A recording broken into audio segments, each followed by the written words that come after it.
My mother slid a crisp envelope across the table between the mimosas and the berries and said, "Effective immediately. You're on your own." My father didn't look up from the roast, he just nodded like he was approving a budget cut. My brother smirked. My fiancé squeezed my knee. And I smiled back, because they had no clue I'd been preparing for this exact moment for months. By dessert, I was broke. By sunset, I owned their future. Here's how a Sunday brunch became my war room. My name is Rachel Monroe, and I've been keeping receipts since I was 24.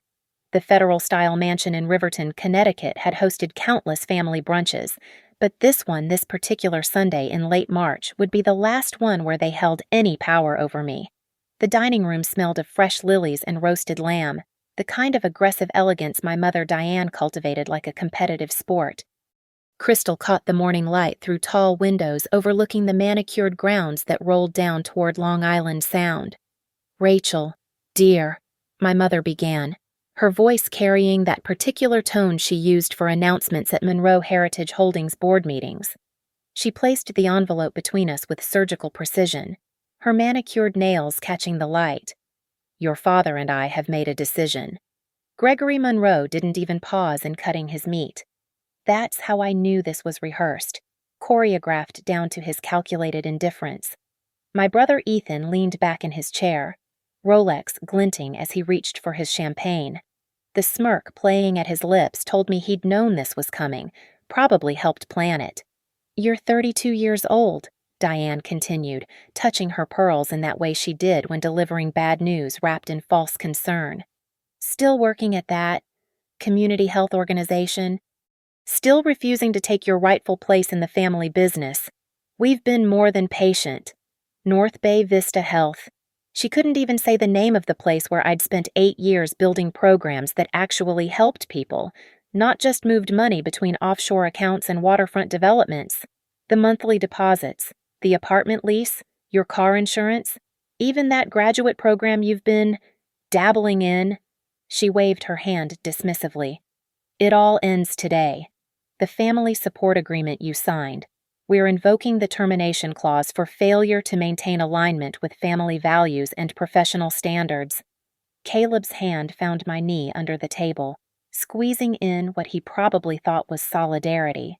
My fiancé, the architectural wunderkind from Harborline Studio, who'd been angling for the Monroe money to fund his boutique firm expansion since our second date. I could feel his anxiety radiating through his palm, his carefully laid plans crumbling alongside mine.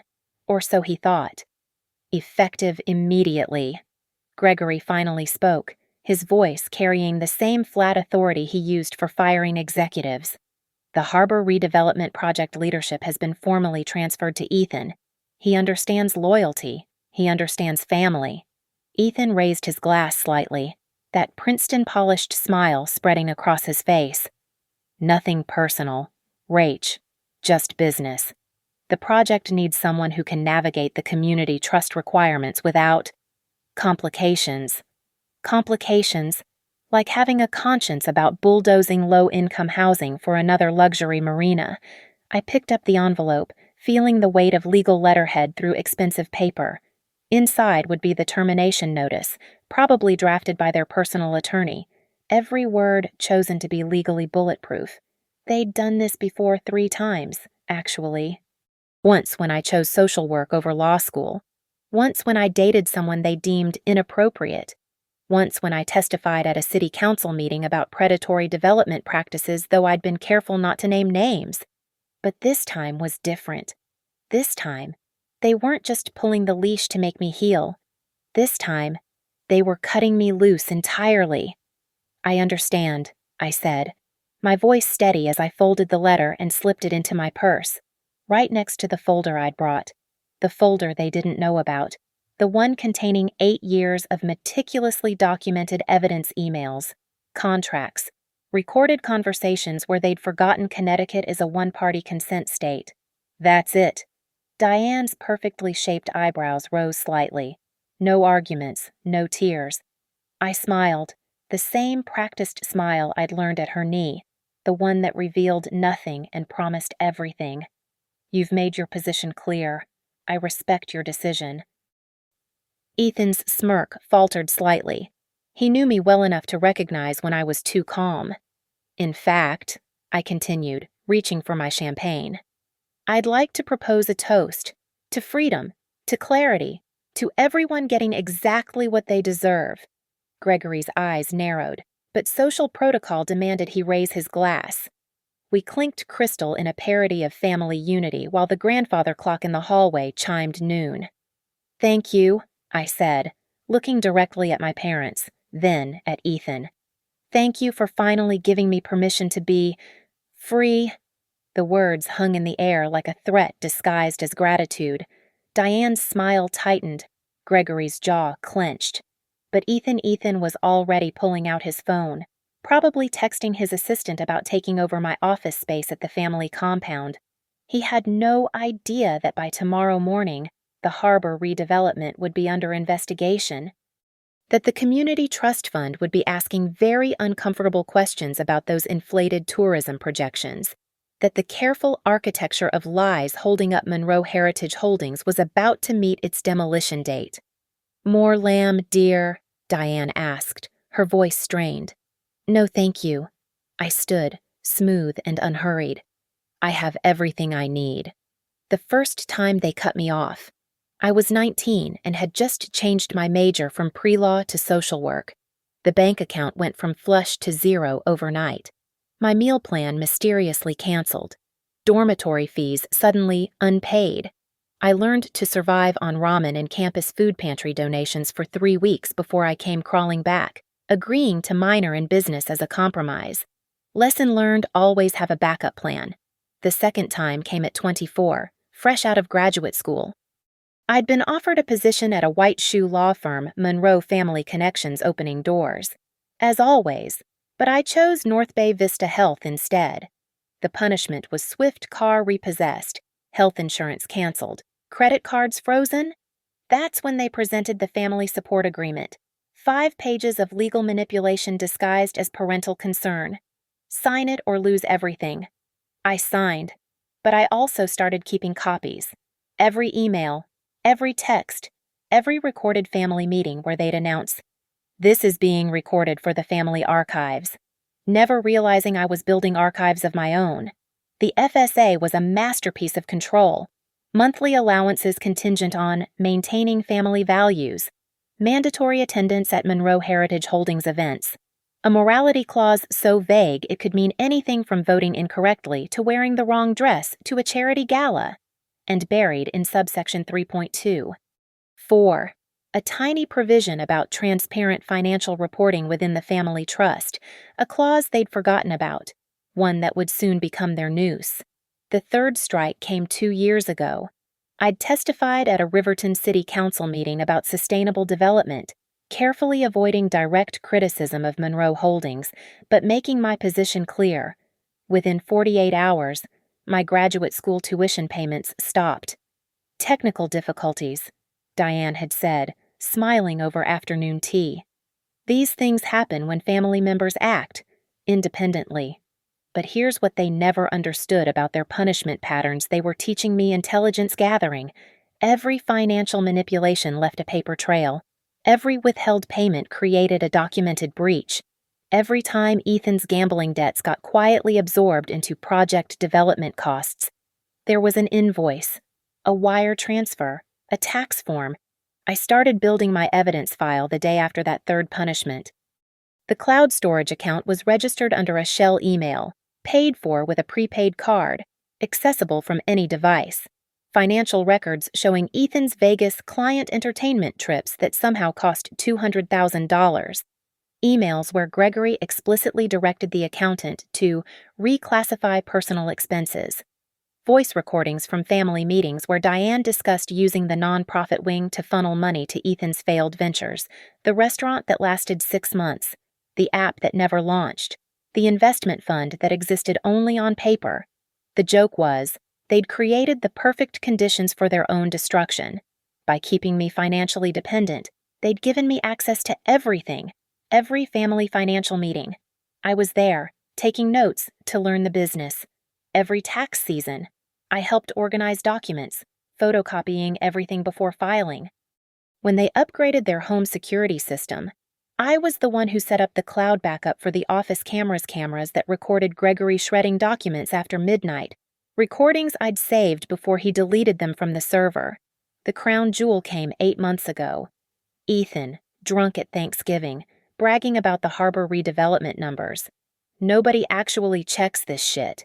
He'd laughed, waving his whiskey. Say there'll be 50,000 tourists a season.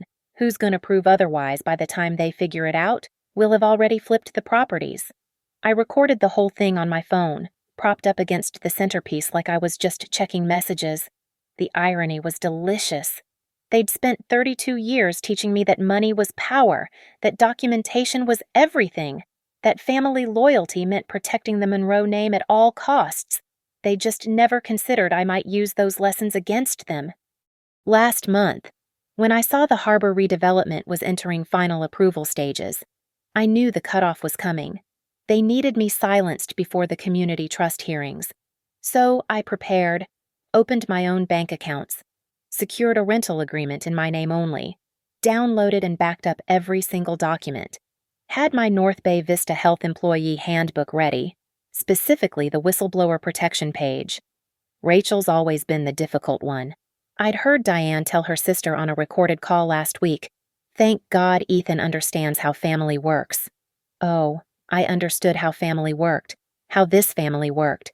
Every transaction, every lie, every dollar shifted from column A to column B to hide the rot at the core of Monroe Heritage Holdings. They thought cutting me off would leave me powerless, desperate, ready to comply or disappear. Instead, they'd handed me the scissors to cut myself free, and I'd kept the receipts for every single thread they'd used to bind me. Money doesn't just talk, Gregory loved to say at his bourbon-soaked business dinners. It screams. He was right, and very soon.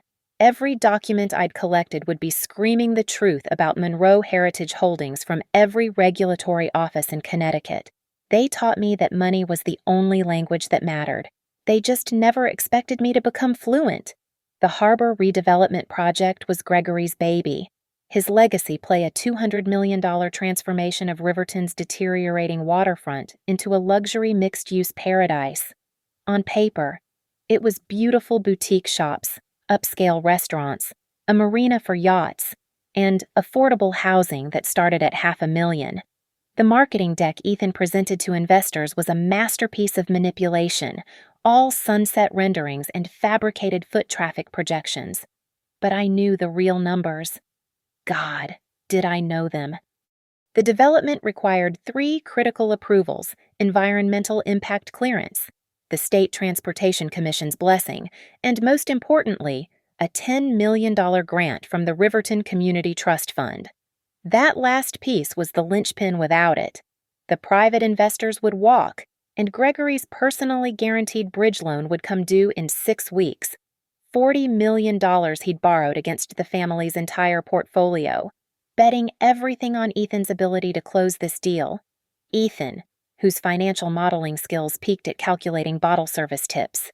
I spread the documents across my studio apartment floor that Sunday evening, organizing them into 3 piles: fraud, gross negligence, and pure stupidity. The fraud pile was the thickest. Exhibit A, the tourism projections. Ethan claimed the harbor would draw 300,000 visitors annually, citing a comprehensive market study by Coastal Analytics Group. I'd found the real study it projected 80,000, and that was being optimistic. Ethan had simply added a 0 here, multiplied by 3 there, creating phantom tourists to justify the astronomical rents they'd need to charge. Exhibit B, the environmental report. Caleb had let this slip during one of our fights about wedding venues. The original assessment showed critical flood risk zones, requiring millions in additional infrastructure. The revised report, submitted to the state. Those zones had magically disappeared. Your father's consultant handled it, Caleb had said, trying to reassure me. Some retired EPA guy who knows how to word things properly. I'd found the emails between Gregory and this consultant. They weren't even encrypted. The subject line, adjusting floodplain interpretations per discussion. The attached invoice, $50,000 for supplementary analysis. Exhibit C, the community benefit calculations. To qualify for the trust fund grant, 30% of the development had to provide measurable community benefit. Ethan's creative accounting counted the marina's public walkway, which would charge admission after 6 p.m. The restaurant jobs mostly minimum wage, and somehow, mysteriously, the parking garage as community benefits. The real percentage was closer to 8%, but the deepest rot was in the financing structure itself. Monroe Heritage Holdings had created 17 shell companies for the project, each one lending money to the others in a circular maze designed to hide one crucial fact: they were using the Community Trust Fund application itself as collateral for private loans. If they got the grant, they'd pay off the sharks. If they didn't, the entire Monroe empire would collapse within weeks. Caleb had been part of it, though he didn't fully understand what he'd enabled. His architectural firm had been pressured to revise the seawall plans 4 times, each revision cutting more safety margins. "It's still within acceptable parameters," he'd insisted when I questioned him. "Your dad's engineers signed off on it." Those engineers worked for Monroe Holdings. They'd sign off on building a sandcastle in a hurricane if Gregory paid them enough. I photographed everything, uploaded it to 3 different cloud services, and created a timeline that would make any prosecutor weep with joy. Date by date, lie by lie, showing how the Monroe family had systematically defrauded investors, deceived regulators, and planned to rob the community trust of millions. The Funding Transparency Act, Connecticut Public Act 23-47, enacted just last year, required any entity receiving public funds to maintain complete and accurate records available for public inspection upon request. Most developers treated it as a formality. But that little law was about to become the sword I'd use to cut down everything my family had built on lies. I pulled up the trust fund's website and started filling out the public records request form. One for the complete harbor redevelopment application, one for all correspondence between the trust and Monroe Holdings, one for the review committee's notes. All perfectly legal, all completely routine, all absolutely devastating once the discrepancies came to light. Then I drafted an email to the Coastal Commission, attaching the original flood assessments, the unedited engineer reports, and a simple question: could you clarify which version of these documents was used for the environmental clearance? Finally, I opened my laptop and typed a message to Sandra Patterson, the investigative reporter at the Riverton Gazette who'd been sniffing around the development for months. "I have documents you'll want to see. Everything on the record. Attribution to a source familiar with the project. Interested." Her response came in 30 seconds. When and where? I looked at the family support agreement on my table, its termination clause highlighted in yellow. At the very bottom, in tiny print, subsection 8.3, all parties acknowledge fiduciary duty to maintain family financial integrity. They'd meant it as another chain to bind me. Instead, it was about to become evidence of conspiracy. I picked up a red marker and circled the date on my calendar, April 15th. The day of the Community Trust Fund's public hearing, the day Ethan would stand up and present his fraudulent numbers to the board, the day I'd sit in the back row with 40 pages of evidence and a legal obligation to report fiduciary misconduct. "If you can't tell the truth," Diane always said, "at least control the narrative." For once, Mother, we agreed on something. The text from Diane came at 6:43 p.m. That same Sunday, "Your cards have been canceled. Apartment lease termination notice has been sent. 30 days to vacate. This is for your own good." I was already packing.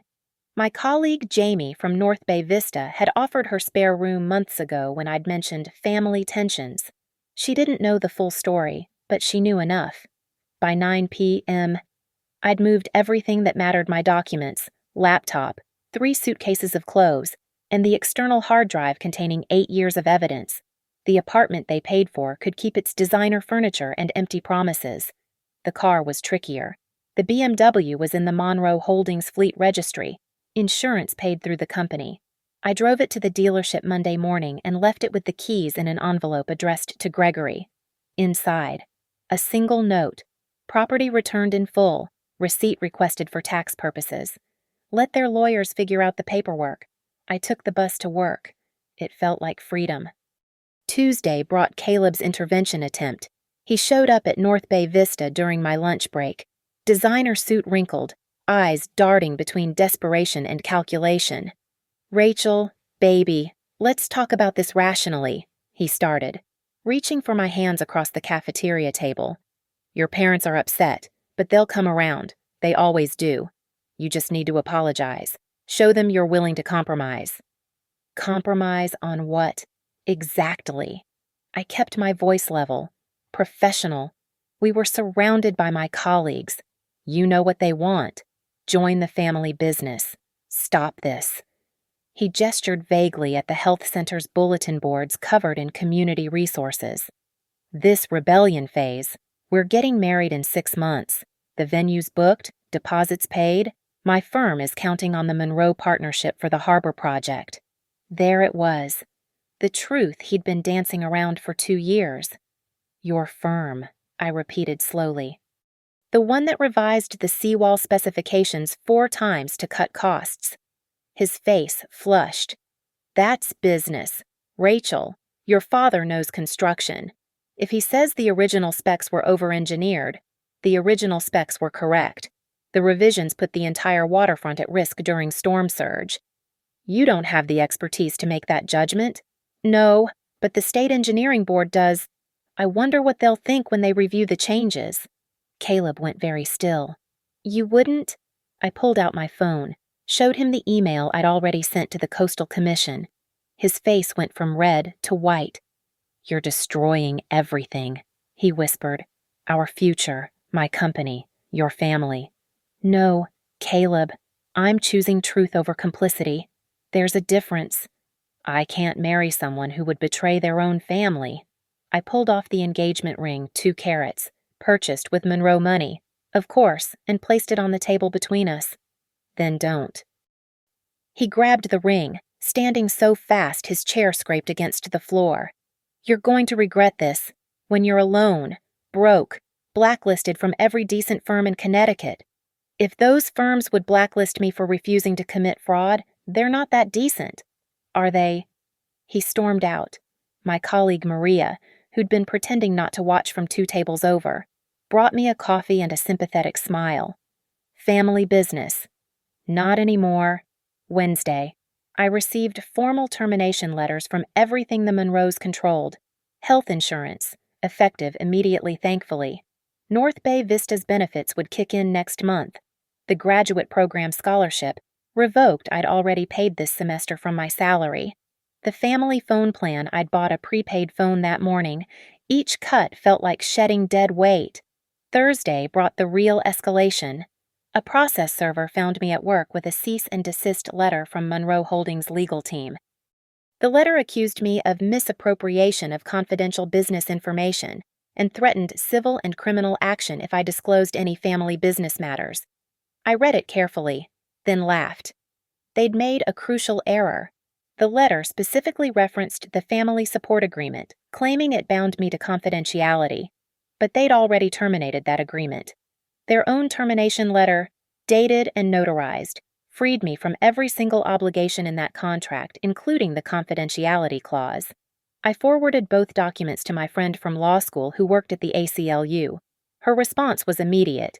"They're trying to intimidate you. They have no case." Want me to respond? "Not yet." I typed back. "Let them think I'm scared." Friday morning, I formalized my freedom. First, the bank, where I closed the joint accounts my parents had insisted on for emergency access. Balance $17.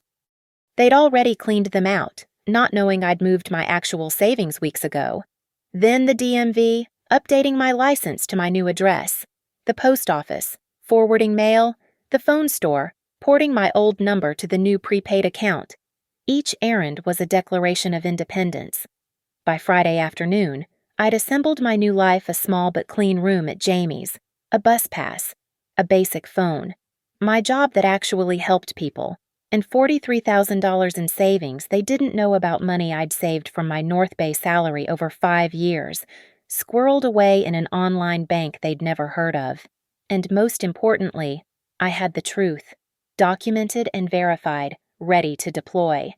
That evening, I sent one final email to the family account they'd forgotten to delete my access from. Notice of FSA termination received and acknowledged.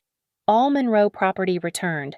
Please confirm receipt for tax records, as per Termination Clause 8. 1. All obligations under said agreement are hereby mutually dissolved, effective immediately. I attached their own termination letter as reference. 20 minutes later, Gregory called my new phone. I didn't answer. The voicemail was predictable. You think you're clever, but you're just burning bridges you'll need to cross again. Call me when you're ready to be reasonable. Reasonable. In Monroe vocabulary, that meant compliant. I deleted the voicemail and opened my laptop. The Community Trust Fund hearing was in 10 days. The Coastal Commission had acknowledged my inquiry. The reporter was reviewing documents. They thought they'd cut me off. Instead, they'd cut me loose.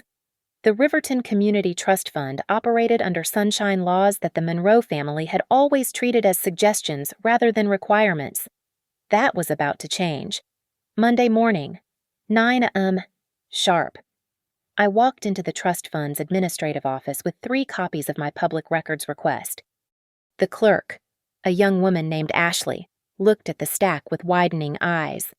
"This is comprehensive," she said, flipping through the pages. "I believe in thoroughness," I replied. "When can I expect the documents?" "State law gives us 5 business days for a request of this scope." She stamped each copy with the official seal. That would be Friday, April 11th, 4 days before the hearing. Perfect timing. My next stop was the Riverton Coastal Commission, housed in a converted Victorian 3 blocks from the harbor. The receptionist recognized me. I'd testified here before about community health impacts from development. This time, I wasn't here to testify. "I need to file a formal inquiry regarding discrepancies in environmental impact documentation for the harbor redevelopment project," I said, placing my folder on the counter. The senior inspector, Tom Bradley, emerged from his office at the mention of the harbor project. He'd been investigating irregularities for months, but hitting bureaucratic walls. I handed him the original flood assessments, the ones showing critical surge zones exactly where Ethan planned to build.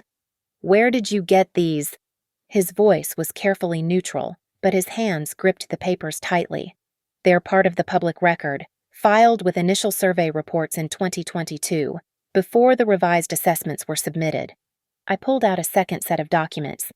"These emails show the consultation process for the revisions. Note the dates." Tom studied the timeline I'd highlighted. Original assessment January.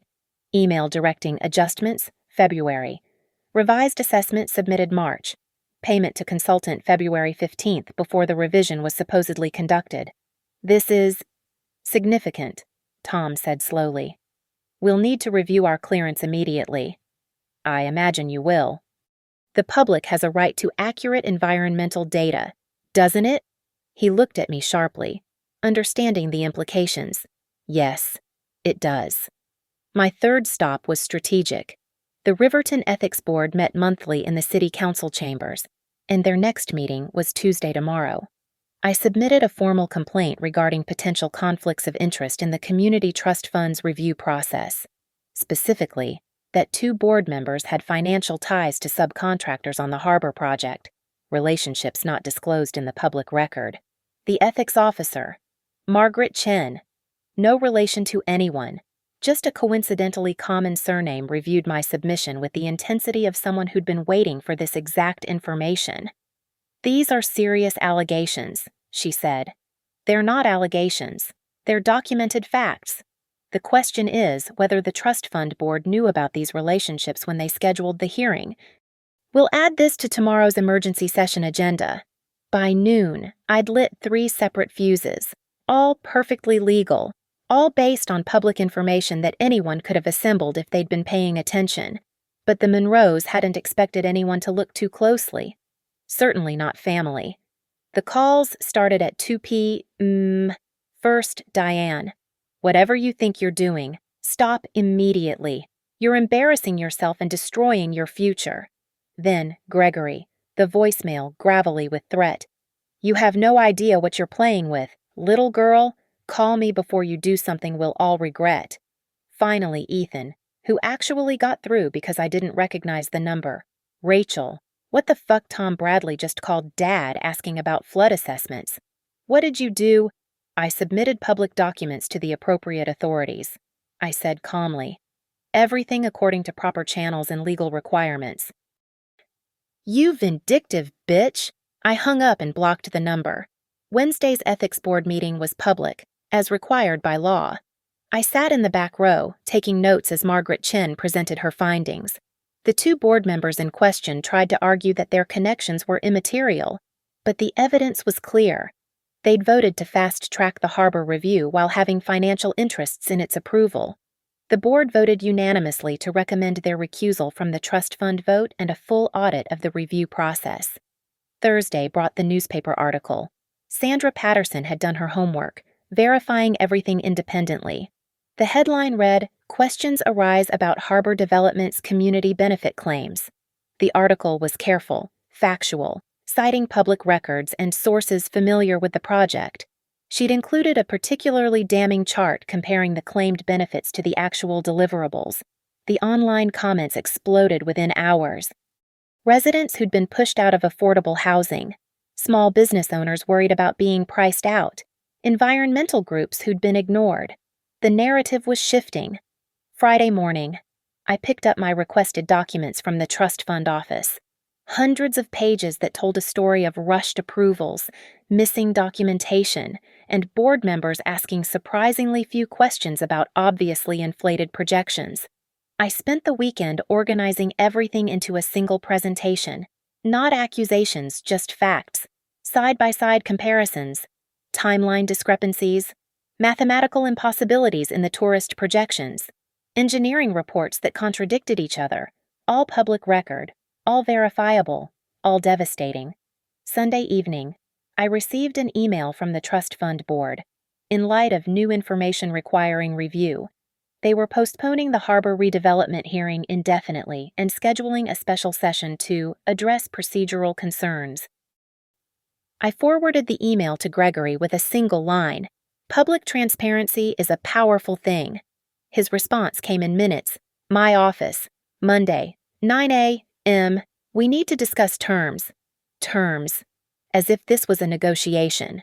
I typed back. All future communication through legal channels only. My attorney's information is attached. I didn't have an attorney yet, but I would by morning. The ACLU friend had already recommended someone who specialized in whistleblower protection. The Monroe family had taught me that information was currency, documentation was power, and the law was a weapon to be wielded carefully. They just never imagined I'd been taking notes all along. The margin call came at 7:15 Monday morning. I knew because Gregory's assistant called my office 3 times in 10 minutes, increasingly frantic. I didn't answer, but I could imagine the scene Gregory in his corner office, watching his portfolio implode as Riverside Investment Bank demanded additional collateral for the bridge loan. The loan he'd personally guaranteed with everything the family homes, the investment accounts, even the Monroe Heritage Holdings headquarters building. Without the community trust fund's $10 million the private investors were pulling out, without the private investors, the bridge loan was in default. Without the bridge loan, 40 years of Monroe empire building would collapse by Friday. The smear campaign started on Tuesday. Diane went nuclear, calling everyone in her considerable social circle with a carefully crafted story. I was having a mental breakdown. The stress of wedding planning combined with work pressure had pushed me over the edge. I was making wild accusations, acting erratically, destroying family relationships out of spite. Poor Rachel, she told the country club ladies, loud enough for the staff to overhear and spread. We tried to help her, even offered to pay for therapy, but she turned on us instead. By Wednesday, I was getting concerned texts from distant relatives and family friends. I responded to each one with the same message. I'm perfectly well. The public records speak for themselves. But Diane had miscalculated. Her smear campaign had drawn attention to the very story she was trying to bury. People started asking questions. What public records? What accusations? Why was the harbor development suddenly under review? Thursday brought the real escalation. An emergency Monroe Heritage Holdings board meeting, which I technically still had standing to attend as a family shareholder, though they'd forgotten that detail in their rage. I walked into the conference room at 2 p.m. sharp, dressed in my best professional suit, carrying a leather portfolio. The room went silent. "You have some nerve," Gregory growled from the head of the table. "I have voting shares," I replied, taking my seat. 3%, gifted to me on my 18th birthday. Irrevocable, as you made sure to mention every tax season. Ethan's face was red, his Wharton MBA useless in the face of actual consequences. "You're destroying everything because you're bitter about being cut off." "I'm exercising my fiduciary duty," I interrupted, opening my portfolio. Which brings me to my main point. I've discovered significant irregularities in the harbor development financing that expose the company to civil and criminal liability. I pulled out a bound report, copies already prepared for each board member. Monroe Heritage Holdings has been systematically commingling personal and business expenses, inflating project costs, and misleading investors. As a shareholder, I'm obligated to report this to protect the company from further exposure. "This is blackmail," Diane hissed. "This is whistleblowing," I corrected, "and it's protected by law." Page 12 shows where Ethan charged a $300,000 gambling debt to the harbor development budget as entertainment expenses. Page 18 documents how those expenses were then reported to investors as community engagement costs. The independent board members, 2 retired judges Gregory had brought in for credibility, were reading intently, their faces growing more concerned with each page. Page 24, I continued, shows a pattern of invoice manipulation to secure larger draws from the construction loan. That's wire fraud if proven intentional. "You can't prove intent," Ethan sputtered. I pulled out my phone, found the Thanksgiving recording, and hit play. Ethan's drunk voice filled the room. "Nobody actually checks this shit. Say there'll be 50,000 tourists a season. Who's gonna prove otherwise?" The independent board members exchanged glances. "Motion to suspend all harbor development activities pending external audit," one of them said quietly. "Seconded," said the other. "This is ridiculous." Gregory started. "All in favor." The first independent member raised his hand. The second followed. Then, surprisingly, Monroe Holdings' own CFO, who'd been growing increasingly uncomfortable with the books. That was 3 out of 7. They needed one more vote. Everyone looked at me. "On one condition," I said. "Full transparency going forward. Every document, every transaction, every communication related to this project becomes part of the public record as required by law." "Absolutely not," Gregory started. "Then I vote no, and I file my report with the State Attorney General's office this afternoon. Your choice." The room was silent for 30 seconds. Finally, the CFO spoke. "Given the circumstances, transparency might be our only path to maintaining any credibility." Gregory's face was purple. "You're voting to destroy this family." "I'm voting to save what's left of it from federal prison," the CFO replied. The vote was called again. 4 in favor, 3 against. Motion carried. Friday morning, the news broke properly. Monroe Holdings suspends harbor development amid internal investigation. The stock price of their publicly traded REIT partner dropped 12% in the first hour of trading. The independent auditors arrived at noon, and boxes of documents started leaving the building. Ethan was escorted out after attempting to delete files from his computer. The IT department had already backed everything up on the board's orders. At 3 p.m., I received a call from the State Attorney General's office. Would I be willing to cooperate with their investigation as a whistleblower?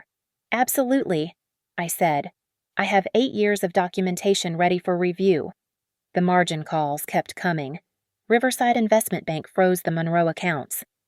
The private investors formally withdrew. The Community Trust Fund announced a comprehensive review of their approval process. By 5 p.m., Gregory had mortgaged the family compound to cover the most urgent debts. That evening, I sat in Jamie's small kitchen, eating takeout Chinese and watching the local news coverage. My phone had 200 unread messages.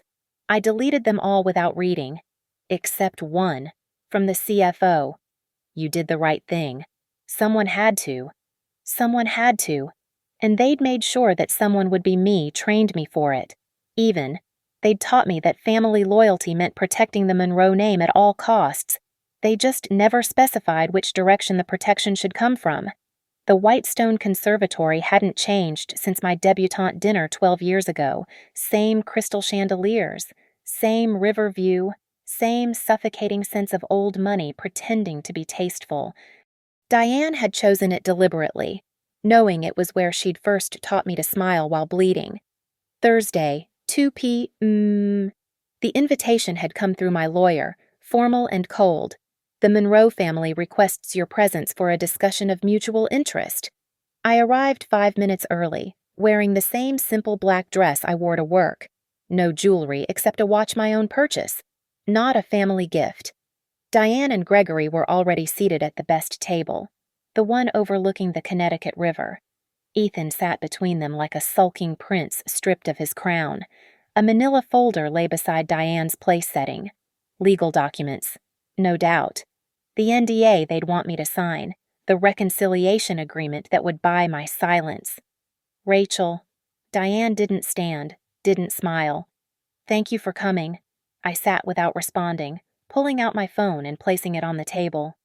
This conversation will be recorded. Connecticut is a one-party consent state, and I'm providing notice. That's not necessary, Gregory started. Given last week's board meeting, I think documentation is very necessary. I pressed record. Please continue. Diane's jaw tightened, but she pushed forward. We've prepared an offer, a generous one, considering the circumstances. She slid the folder across.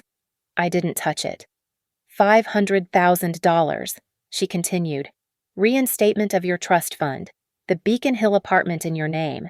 In exchange, you withdraw all complaints, sign a comprehensive NDA, and publicly support the family's restructuring of the harbor project. And, Gregory added, his voice gruff with forced authority, you return to your position at Monroe Holdings, Senior Vice President of Community Relations. I almost laughed. They were trying to buy me back with a made-up title and money they no longer had. There's also this. Ethan spoke for the first time, pulling out a ring box. My engagement ring. Caleb wants to reconcile. He's willing to forgive everything if you just stop this crusade. Now I did laugh, short and sharp. Caleb doesn't want to reconcile. He wants the Monroe money he thought he was marrying into. You're being irrational, Diane said, her composure cracking. You're destroying your family for what principles revenge. I reached into my bag and pulled out my own folder, thicker than theirs. I'm proposing something different. I laid out the documents one by one, like dealing cards. First, complete public disclosure of all harbor development documentation as required by law. Second, Ethan permanently removed from any executive role in Monroe Holdings or its subsidiaries. Third, the immediate creation of the Riverton Community Scholarship Fund $10 million, administered by an independent board. No Monroe family involvement. $10 million. Gregory's face went red. We don't have... You have it, I interrupted. It's sitting in the Cayman accounts you think the IRS doesn't know about. The ones Ethan skims from for his Vegas trips. Ethan went white. How did you war fourth? I continued, ignoring him.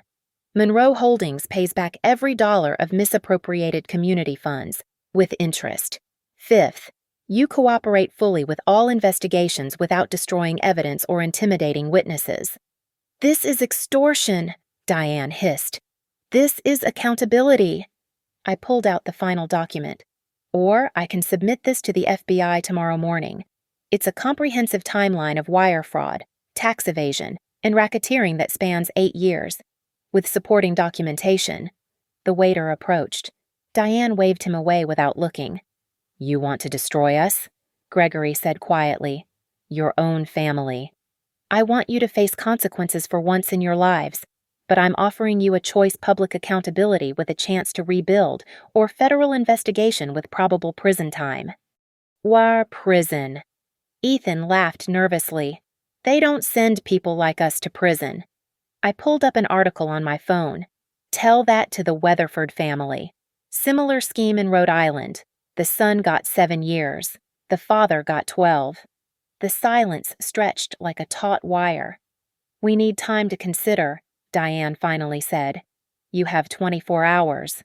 I stood, leaving my folder on the table. "Those are copies. I have originals in multiple secure locations." "Rachel," Gregory's voice stopped me. "If you do this, you'll never be a Monroe again." I turned back, meeting his eyes directly. "Dad, I haven't been a Monroe since I was 24. You made sure of that when you made me sign that family support agreement. You taught me I was only family when I was useful and compliant." "We gave you everything," Diane said, her voice breaking slightly. "You gave me conditional love with a price tag, and then you taught me to document everything." I picked up my phone, stopping the recording. 24 hours. My lawyer will expect your response." I walked toward the door, then paused. "Oh, and the lunch. Put it on my tab. I'm paying my own way now." The last thing I heard was Ethan asking the waiter for something stronger than champagne. Outside, the April sun was warm on my face.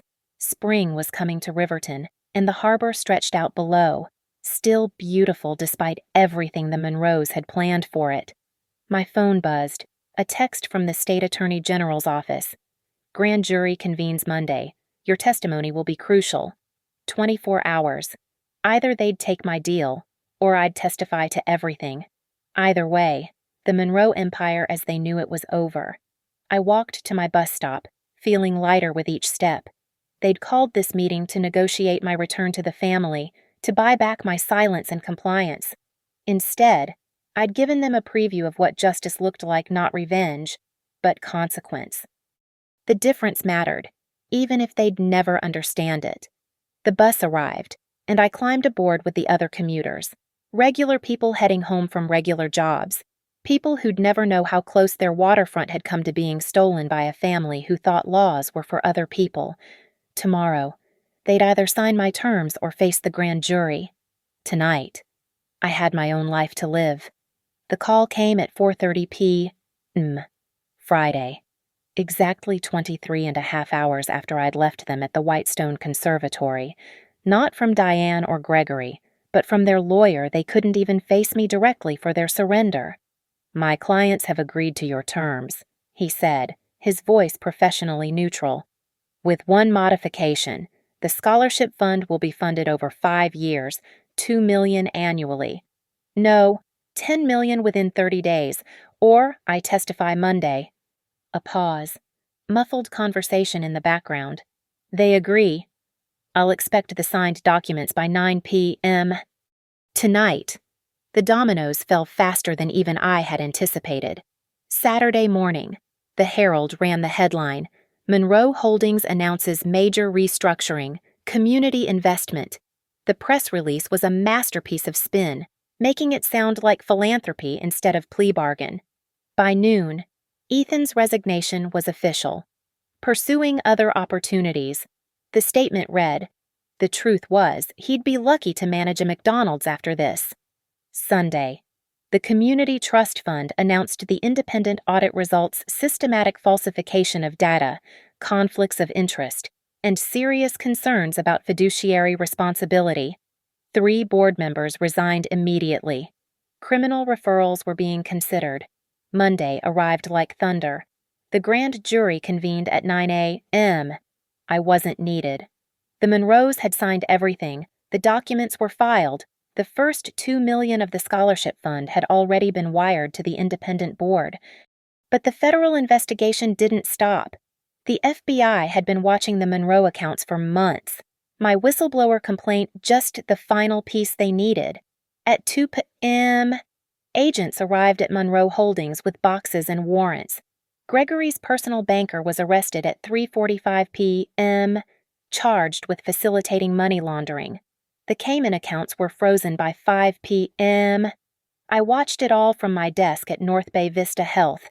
Fielding calls from reporters, I politely declined, focusing on my real work helping people who actually needed it. Tuesday brought the final confrontation, not at a restaurant this time, but at the Riverton Coastal Commission, where an emergency session had been called to address the harbor development permits.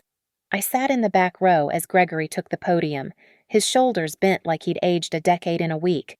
He read from a prepared statement, acknowledging errors in documentation and oversight failures.